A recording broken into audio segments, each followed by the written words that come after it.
Salutare, dragii mei, și bine ne-am reîntâlnit pe canalul meu de YouTube, Analiza Tehnică Cripto, la un nou video. Astăzi vă prezint o criptomonedă foarte cunoscută și dragă multor dintre voi, și anume eGold. Dar înainte de asta am două mici vești bune pentru unii dintre voi. Doamne ajută pentru toți! Da? M-aș bucura foarte, foarte mult să vă ajut să vă transformați viața, și anume, după cum știți cei mai vechi dintre voi, de fiecare dată când eu împlinesc, în fiecare zi de 15 iulie, când este ziua mea, fac o reducere de 25% la programul meu de mentorat. Acest lucru fac de 2 ori pe an, de ziua mea în iulie și de Crăciun. Și pentru toți cei care, în momentul când văd, și inclusiv până pe data de 14 iulie, se programează la o întâlnire pe Zoom 1 la 1 cu mine, referitor la programul meu de mentorat de 6 luni, unde vă învăț analiză tehnică și practicăm sute și mii de grafice în aceste 6 luni de zile, da, aveți această reducere. Nu contează ziua când ne întâlnim, contează ziua programării. Inclusiv pe 14 iulie, dacă te programezi, ai această reducere de 25% cu ocazia, după cum vedeți, și a zilei mele. Bun, și o altă mică veste bună. Dacă doriți să profitați, să spunem așa, de experiența mea de 18 ani de zile în trading, drept cadou de ziua mea, vă ofer un alt mic bonus, și anume o strategie pe care eu o folosesc și aduce rezultate uimitor de mari și este extraordinar de bună, inclusiv pe piața cripto. Pentru cunoscători, poți să-ți aducă și randamente cu un risc reward de 10, adică dacă pui stop loss de $100, poți să câștigi $1000, dacă pui stop loss de $200, poți să câștigi $2000 și așa mai departe. Da? Calculul face singuri. Vă ofer gratuit această strategie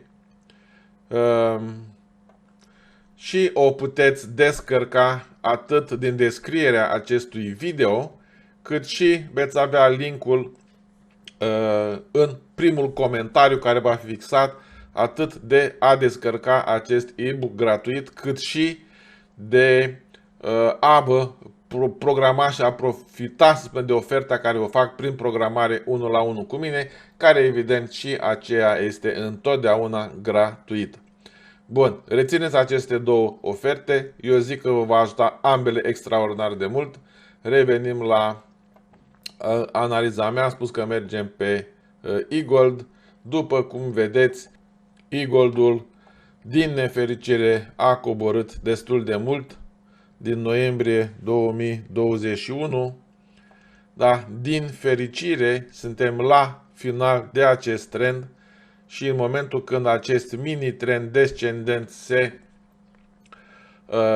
finalizează, schimbă trendul și avem semnale de intrare în piață. Aceste lucruri vă învăț foarte pe larg în cadrul programului meu de mentorat, unde am spus că este 100% practic, eminamente practic, și vom analiza sute și sute și mii de grafice în cele 6 luni.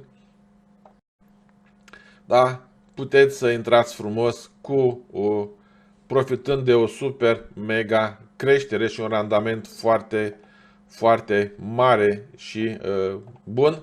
Evident, și voi câștigați bani, fie că ești investitor, fie că ești trader și poți intra doar long pe această creștere, indiferent de tipul de trader care ești, fie că e scalping, fie că faci scalping, fie că ești day trader sau swing trading, poți câștiga foarte mulți bani, în special pe creșterea prețului. Dar exact când am spus eu, când acest trend descendent se finalizează și ne dă semnale de confirmare de intrare în trend, pentru că niciodată eu nu vă sfătuiesc să intrați long la cumpărare când trendul este descendent, fără să ai semnale de confirmare de schimbare de trend, că trendul s-a schimbat din down în up, și mai ales de intrare în piață. Nu intrăm orbește, nu intrăm la plezneală, nu suntem la casino să dăm cu zarul și banii noștri depinde de zarul respectiv sau la 21 de cartea care va veni. Aici este artă. Vă învăț artă în cadrul programului meu de mentorat. Bun. Așa, deci cam asta este analiza mea pe eGold. Așteptăm finalizarea, așteptăm să înceapă să crească și atunci puteți intra frumos la cumpărare. Depinde dacă sunteți trader sau investitor. Ambele șanse, ambele variante puteți să câștigați bani de bani. Și ca de obicei vă prezint și analiza mea pe Bitcoin pentru săptămâna următoare. Așa. Ce vedem noi frumos aici? Un trend ascendent, o corecție de tip ABC, din nou un trend ascendent, posibil din nou o corecție tot de tip ABC, uite că n-am mai apucat să o mai... Da? Și dacă sub valul C din valul 2, dacă pe românește, din această zonă prețul va începe să urce, da? Și nu face un val corectiv mai complex, avem toate șansele ca Bitcoinul să ia viteză la deal, pardon, pune culoarea verde aici, nu roșu, da? Și să urce. Da? Deci, din nou, așteptăm confirmări de intrări long. Încă nu avem acea confirmare. Ea poate să apară probabil la noapte, după ora 3, când încep cu adevărat volatilitatea pe cripto, sau mâine, sau marți, sau miercuri. Da, așteptăm. Dar, în principiu, aveți această analiză în minte și dacă începe să crească, așteptați corecții și intrați. Acum, din nou, fie că ești investitor, fie că ești trader, te adaptezi. Poți să intri și pe 30 de secunde în piață, poți să intri și pe un minut, și pe 5 minute, și pe un sfert de oră, și pe jumătate de oră, și pe 4 ore. Dacă ești trader, da, și...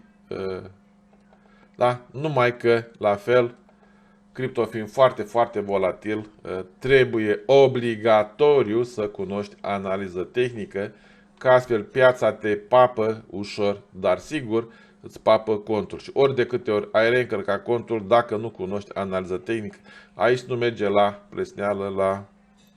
Da, intrăm de dragul a intra, în speranța că prețul merge pe direcția noastră. Gândiți-vă că sunt miliarde de dolari care se tranzacționează pe cripto și voi nu puteți să faceți nimic. Suntem niște guvizi, niște scrumbii mici în marele ocean infinit de cripto. Așa că singura șansă de a câștiga bani este să învățați analiza tehnică, să aveți un mentor și, evident, cu ocazia zilei mele de naștere, de peste 8 zile, vă ofer atât această reducere la programul meu de mentorat, unde v-am spus să aveți link-ul atât în descriere videoului, cât și în primul comentariu care va fi fixat, cât și cadoul meu pentru voi, acest e-book gratuit, atenție, descărcați-l, citiți-l cu atenție. Este imposibil, indiferent ce IQ are fiecare dintre voi, este imposibil să nu înțelegeți, atât de simplu, atât de clar. Am explicat și cu exemple în care doar mură în gură vă dau exact ce trebuie să faci ca să câștigi bani. Bun, descărcați acest e-book. Ce să vă spun, dragii mei, vă doresc, cine mai prinde dintre voi ziua de astăzi, vă doresc o duminică absolut superbă. E deja 5 și jumătate. Pardon, 3 și jumătate. O săptămână super mega profitabilă, pace în lume și în sufletele voastre și urarea mea, fiți buni ori de câte ori se poate și întotdeauna se poate. Și ne revedem cu bine la următorul meu video. Toate cele bune, dragilor!